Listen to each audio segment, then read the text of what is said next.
কি বলে? আমরা আয়াত শুনেছি, ইবাদত শুনেছি।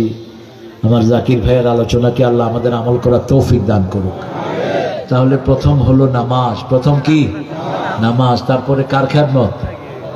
পিতামাতার খেদমত। তারপরে আল্লাহ বলছেন ওয়ালা তুবাযজির তাবযীরা ইন্নাল মুবাযযিরিনা কানু ইখওয়ানাশ শায়াতিন। তোমরা কখনো অপচয় করো না। কি করো না? অপচয় করো না। জাকির ভাইয়ের সাথে নাই কেউ? জাকির কেউ নাই সাথে? অপচয় করো না। অপচয় তো চট্টগ্রামে নাই, মহেশখালীতে কি অপচয় আছে? হ্যাঁ, অপচয়টা কোথায় হয় বলেন? আপনাদের এই মাহফিলটা কততম মাহফিল? 7 নম্বর। কোরআন শরীফের 7 নম্বর সূরা কোনটা? জোরে বলেন। সূরা আরাফ। কোনটা? এই আরাফের 31 নম্বরে আল্লাহ বলছেন ইয়া বনি আদম খুযু যিনাতাকুম ইনদা কুল্লি মসজিদ কুলু ওয়াশরাবু ওয়া লা তুসরিফু ইন্নাল্লাহা লা ইউহিব্বুল মুসরিফিন। হে বনি আদম, আমরা কি বনি আদম? এদিকে দৃষ্টি, এদিকে। খুযু যিনাতাকুম, তোমাদের সবচেয়ে সুন্দর ড্রেসটা পরো। মসজিদে যাওয়ার সময় অধিকাংশ মুসল্লির গায়ে সুন্দর ড্রেস ছিল না। সবচেয়ে দামি ড্রেস কোথায় পড়তে হবে? কার কথা? আল্লাহ চেয়ে বড় মেহমান কে আছে বলেন তো? আপনার কি ড্রেস পরে গেছেন? টুপি একটা কয় বছরে ধুইছে আল্লাহ ভালো জানে। শুধু আমার শাকের ছিল ড্রেস এই যে সবচেয়ে সুন্দর। আমি সফরে আসার কারণে রঙিন পরে আসছি, কিন্তু আমার মোজাম্মেল ভাইয়ের বাড়ি এখানে হওয়াতে উনিও সুন্নতের উপরে আছে। জুমার দিন রাসূল অধিকাংশ সময় কি পড়তেন? সাদা পড়তেন। কি পড়তেন? সুন্দর ড্রেস পরবেন, আপনার যেটা সবচেয়ে সুন্দর। খুযু যিনাতাকুম ইনদা কুল্লি মসজিদ, you must beautify yourself when you enter the mosque। যখন আপনি মসজিদে যাবেন সবচেয়ে সুন্দর পোশাক পরবেন। এটা কার ফরজ? কার? একজন লোককে ফাঁসি দিয়েছে, নাম হলো কাশেম আলী মিন্টু। নাম শুনছেন তো? ইনি প্রত্যেক নামাজে একটা নতুন ড্রেস পরতেন। ওনাকে জিজ্ঞেস করা হলো আপনি প্রতি ওয়াক্তে একটা নতুন ড্রেস পরেন কেন? তিনি বলছেন আল্লাহ আমাকে সামর্থ্য দিয়েছেন। আমার আল্লাহ বলেছেন খুযু যিনাতাকুম ইনদা কুল্লি মসজিদ, যখন তুমি মসজিদে যাবা সবচেয়ে সুন্দর পোশাকটা পরবা। এই জন্য আল্লাহর এই ফরজের উপর আমি আমল করার চেষ্টা করি।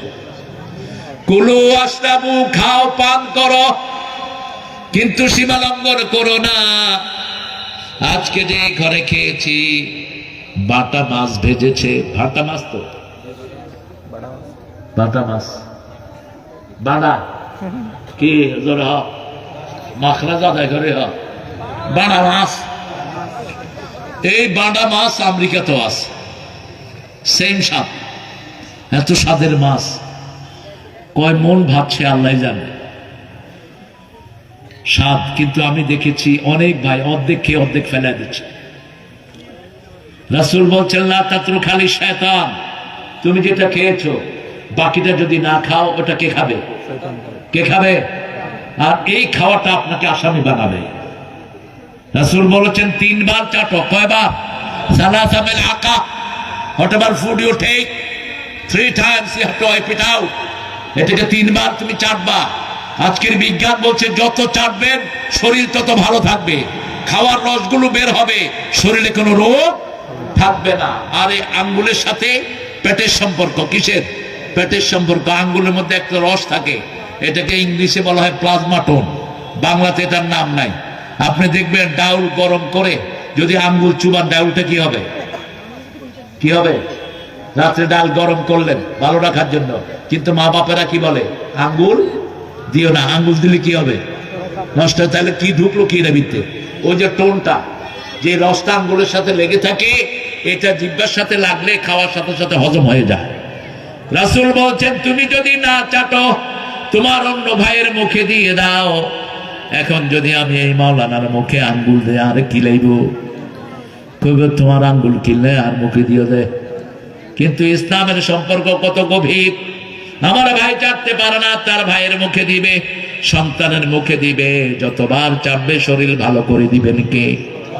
আবার যতটুকু খাবেন অতটুকু নেন, কুল মিম্মা ইয়ালিক, সামনের থেকে খান। তালাশ করে করে বিভিন্ন জায়গা থেকে খাওয়ার কোন সিস্টেম ইসলামে। একটা ছেলে এসেছে খাওয়ার জন্য, বাম হাত দিচ্ছে, রাসূল হাতটা ধরে ফেললেন, আবার দিচ্ছে বাম হাতটা ধরে ফেললেন। সাহাবায়ে কেরাম বলেন, ইয়া রাসূলুল্লাহ, আপনি বারবার বাচ্চাটার হাত ধরছেন। বলছে এই বাচ্চার ভিতরে শয়তান ঢুকে বাম হাত দিয়ে খাওয়াটাকে নষ্ট করে দিতে চাচ্ছে। আমি সেটা সতর্ক করে দিলাম, কোন হাতে খেতে হবে, ডান হাত। কেন? আজকের বিজ্ঞান বলছে খাওয়ার সবগুলো পাইপ ডান দিকে ঘুরানো। যখন কেউ যদি ডান হাতে খায় তার হজমে আর কোনো সমস্যা হয় না। 1500 বছর আগে বলেছেন রাহমাতাল লিল।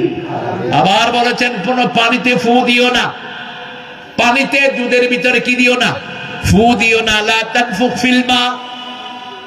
বুখারীর বর্ণনা, আজকের মেডিকেল বলছে যদি কেউ পানিতে ফু দিয়ে খায়, কার্বন ডাই অক্সাইড জড়িত হয়ে পানিটা বিষ হতে পারে, বুকে আটকা পড়ে মানুষটা মারা যেতে।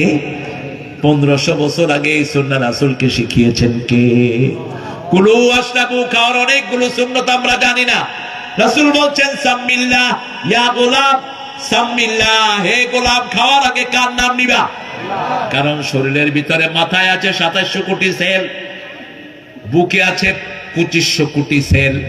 এই সেলগুলো যদি আপনি একটার সাথে একটা জোড়া লাগান, দূরত্ব হবে 1,12,000 মাইল। সুবহানাল্লাহ নাই? 12,000 মাইল যদি কেউ প্রদক্ষিণ করে, পৃথিবীটা একবার ঘুরে আসবে। আর পেটের নাড়ি ভুঁড়ি যেগুলো আছে মানুষের শরীরে, কত লক্ষ বললাম? 1,12,000 মাইল, অর্থাৎ 10 বার পৃথিবীকে পেঁচ দেয়া যাবে। একটা সবচেয়ে ছোট্ট জান্নাতীকে কয়টা দুনিয়ার সমান দেয়া হবে? কয়টা? 10টা এখন মিলে যাচ্ছে, 10টা দুনিয়ার সমান দেয়া হবে। সবচেয়ে লাস্ট জান্নাতের কথা রাসূল বলছেন। আল্লাহ বলবেন জাহান্নাম থেকে আমার মুমিন বান্দাদেরকে বের করো, সব পুড়ে যাবে কিন্তু সেজদার জায়গা পুড়ে যাবে না। আগুনে পুড়ে সারা শরীর কয়লা, কিন্তু সেজদার জায়গা জ্বলজ্বল করতে থাকবে। এজন্য সেজদা যত বেশি তত খুশি হন কে? লম্বা সেজদা দিবেন, খুশি হয়ে যাবেন কে? আসজুদ ওয়াকতারিব, সেজদা দিলেই কার ওলি হওয়া যায়। আপনি দেখবেন বাঘ আপনাকে দৌড়াচ্ছে, যদি সেজদায় পড়ে যান কিচ্ছু করবে না। সিংহ দৌড়াচ্ছে, সেজদায় পড়ে যান কিছু করবে না, ফিরে যাবে সাথে সাথে। রাসূল বললেন বের করে, রাসূল সুসংবাদ দিলেন ফেরেশতা গিয়ে তাদেরকে পাবে না, শুধু দেখবে কপালে যেন কিসের দাগ। ওকে এনে মাউন নাহার, জীবন নদীতে ছেড়ে দিবে, আবে হায়াত, যেটাকে আমরা নজরুলের গানের ভাষায় চিনি। কোথায় পাবো সে আবে হায়াত? ইয়া নবীজি রাহবাতা। মাউন নাহার, সেখানে যখন তাকে ফেলে দেওয়া হবে, কুসকুসে পাথর হয়ে যাওয়া শরীর চাঁদের চেয়ে সুন্দর হয়ে যাবে। আল্লাহর শুকরিয়া আদায় করবে, আল্লাহ আপনি আমাকে জাহান্নাম থেকে অন্তত নাজাত দিয়েছেন। আল্লাহ বলবে আর কোনো কিছু চাওয়ার আছে কিনা? বলবে আল্লাহ কিছুই চাওয়ার নাই, তবে একটা জিনিস চাই। কি? ওই যে দূরে একটা গাছ দেখা যায়, আমি ওই গাছটার নিচে যেতে চাই। আর কিছু চাইবি না? তো কয় না আর কিছু চাবো না। ঘুম আসতেছে না? ঘুমাই যেতে না? এটা নবীরা দিতেন না, নবীদের এটা ছিল না। কিন্তু নবীরা হাসি দিতেন। কি দিতেন?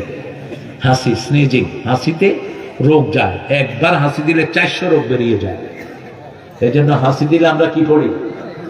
আলহামদুলিল্লাহ। আর যে শুনে সে কি পড়ে?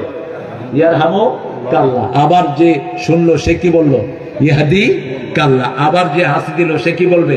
ওয়াসলিহ বালাকুম। সূরা মুহাম্মদের অংশ, আল্লাহ তোমার সবকিছু ভালো করে দেখ। সুবহানাল্লাহ। এই জন্য হাসি আসলে জোর করে রাখবেন না। আছে না এরকম? হাসিরে চাপা দিয়েন না, একটু নিচে গিয়ে স্নিজিংটা করে দেন। রাসূল সাল্লাল্লাহু আলাইহি ওয়াসাল্লাম বলছেন ওই গাছটার কাছে গিয়ে বসে থাকবে সেই লোকটা। বসে থাকার পরে দেখবে দূরে আরো সুন্দর একটা গাছ, সুন্দর বেশি, যেখানে মানুষ যায় সেখানে বলবে আল্লাহ। কয় কি রে, তুই না কিছু তার কিচ্ছু চাইবি না? কয় আল্লাহ আপনার মনে এই শেষ, এই শেষ। আল্লাহর দয়া আল্লাহ দেখাচ্ছেন, ওই গাছটার কাছে নিলে আর চাবো না, ওই গাছটার কাছে নেন। নিচে ওই গাছটার কাছে, সামনে তাকিয়ে দেখে আরেকটা গাছ, পাশে একটা সুন্দর দরজা। কয় আল্লাহ এতক্ষণ তো দরজা পাই নাই, ওই গাছটার কাছে এত সুন্দর দরজা আমি জীবনেও দেখিনি। আল্লাহ এরপরে আর কিছু চাবো না। চাবি না তো? না চাবো না। গেছে ওই গাছটার কাছে, দরজার কাছে গিয়ে দেখে দরজায় কান লাগিয়ে শুনে এত সুন্দর সুন্দর আওয়াজ আসতেছে ভিতর থেকে। কয় আল্লাহ এত সুন্দর আওয়াজ আমি জীবনেও শুনিনি। কয় কি কবি ক, তুই তো বারবারই কস আর কমু না আর চামু না, কি এখন কি আবদার? আল্লাহ দরজাটা একটু খুলে দেন, দরজাটা একটু খুলে দেন। খুলে দেওয়ার সাথে সাথে এক দৌড়ে কোথায়? সুবহানাল্লাহ বলবেন না? আল্লাহ আমাদেরকে জান্নাতি বানায়া দেন। আযাব সহ্য করার ক্ষমতা আমাদের এক সেকেন্ডও সহ্য করতে পারবে না। এক সেকেন্ড। দুনিয়ার আগুন আঙ্গুলে লাগলে আঙ্গুল পুড়ে, জাহান্নামের আগুন আঙ্গুলে লাগলে তাত্তালি ওয়ালাল আফেদা, কলিজা পুড়ে মুখ দিয়ে বেরিয়ে আসে। কি কঠিন ভয়াবহ আযাব। রাসূল এই জন্য কাঁদতে থাকতেন। রাসূল বলতেন আমি যা জানি তোমরা যদি তা জানতে, লাবাকাইতুম কাসীরা ওয়া লাদাহাকতুম কালীলা, কম হাসতে বেশি কাঁদতে থাকতে। এবার ভিতরে গেলেন, সুবহানাল্লাহ বলবো না? এখন আর বের হবে না। লা ইয়াদগুনা আনহা হিওয়ালা, খালিদিনা ফিহা লা ইয়াবগুনা আনহা হিওয়ালা। জান্নাত থেকে আল্লাহ কাউকে বের করবে না। আল্লাহ আমাদের সবাইকে জান্নাত দিয়ে দিয়ে। আরো জোরে বলি আমি। জান্নাতের চাবি কি? সেই নামাজ যদি কবুল হোক, পিতামাতার খেদমতের দরকার আছে না নাই? অপচয় করা যাবে না। মানুষকে খাওয়াতে হবে বেশি না কম। এই গুণ আপনাদের আছে, মহেশখালীর লোকদের এই গুণ আছে। এবার আল্লাহকে বলবেন আল্লাহ জান্নাতে আমি থাকবো কোথায়? সবাই তো সবার ঘর বাড়ি নিয়ে ব্যস্ত। কয় যে তুই দেখ কোনটা খালি পাস কিনা। কয় না, একটাও খালি নেই। এবার আল্লাহর কাছে আবার বলবেন, আল্লাহ বলবেন তোমাকে এখন একটা ঘর দিয়ে দিচ্ছি। যেই দুনিয়াতে তুমি ছিলে এই দুনিয়ার 10টার চেয়ে এটা বড়। কয়টার চেয়ে? 10টার চেয়ে বড়। আল্লাহ সেই জান্নাতের মেহমান আমাদেরকে করে দেন। ওয়ালা তুবাজ্জির তাবযীরা, ইন্নাল মুবাজ্জিরিনা কানু ইখওয়ানাশ শায়াতিন। খবরদার কোনো অপচয় করবা না। বাচ্চাদের জন্য খরচ করা অপচয় না, বিবির জন্য খরচ করা অপচয় না। একজন আজানের উত্তর দেন। বিবির জন্য যা খরচ করবেন প্রতি চাউলের বিনিময়ে আল্লাহ সদকার সওয়াব আমলনামায় লিখে দিবেন। বুখারীর হাদিস, রাসূলকে বলা হলো সবচেয়ে দামি পয়সা আল্লাহর কাছে কোনটা? রাসূল বললেন মা আনফাকা আলা ইয়ালি, তোমার পরিবারের জন্য যেটা খরচ করো সেটার দাম আল্লাহর কাছে সবচেয়ে বেশি। প্রথম খরচ কার জন্য করবেন? সূরা বাকারার 215 নম্বর আয়াত, মা আনফাকতুম মিন খাইরিন ফালিল ওয়ালিদাইন। যা কিছু খরচ করবা আগে পিতামাতার জন্য করো, কখনো হিসাব করবা না। কারণ পিতামাতা আমাদের জন্য খরচ কখনো হিসাব করে করেন নাই, আমরাও হিসাব করে খরচ করব না। এরপরে ওয়াল আকরাবিন, আপন ভাই, আপন বোন, আপন খালা, আপন মামি, আপন চাচা, আপন ফুফু, এদের জন্য খরচ করবেন। কে বলছেন এটা? আরো জোরে বলেন না। কে বলছেন? কোন পীর সাহেবের কথা আসেনি এটার ভিতরে? তো কেন পীরের পিছনে এত পয়সা করি? কত রকমের সুরত যে আসে। আকরাবিন সূরা বাকারার 177 একই কথা বলেছেন। আতাল মাল আলা হুব্বিহি যাবিল কুরবা ওয়াল ইয়াতামা ওয়াল মাসাকিন। আল্লাহর ভালোবাসায় নিকট আত্মীয়দেরকে দিতে হবে। রাসূল সাল্লাল্লাহু আলাইহি ওয়াসাল্লাম উহুদের তায়েফের যুদ্ধে সবচেয়ে বেশি স্বর্ণ পেলেন, সবচেয়ে বেশি ছাগল পেলেন, দুম্বা পেলেন, উট পেলেন, গম পেলেন, সবচেয়ে বেশি গনিমত পেলেন। আজানটা শেষ হোক। কি সুন্দর।